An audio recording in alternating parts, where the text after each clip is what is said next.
លោកស្រីឧត្តមសេនីយ៍ឯកម៉ាលីសុជាតានអ្នកនាំពាក្យក្រសួងការពារជាតិនៃព្រះរាជាណាចក្រកម្ពុជាបានឲ្យដឹងថានៅព្រឹកថ្ងៃអាទិត្យទី28ខែកញ្ញាឆ្នាំ2025ក្រសួងការពារជាតិនៃព្រះរាជាណាចក្រកម្ពុជាបានសម្របសម្រួលជូនក្រុមអ្នកសង្កេតការណ៍អន្តរកាល IOT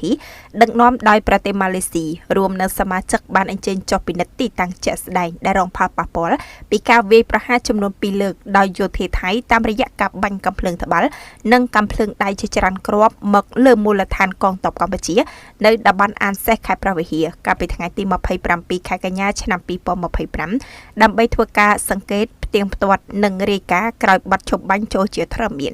ការចុះទៅពិនិត្យទីតាំងជាក់ស្ដែងនេះធ្វើឡើងមួយថ្ងៃក្រោយពីយោធាថៃបានចាប់ផ្ដើមធ្វើការបាញ់ប្រហារមុនមកលើទីតាំងកងទ័ពកម្ពុជានៅតំបន់អានសេះដែលស្ថិតនៅក្នុងភូមិអានសេះឃុំជាំខ្សានស្រុកជាំខ្សានខេត្តព្រះវិហារនៅវេលាប្រមាណជា11:52នាទី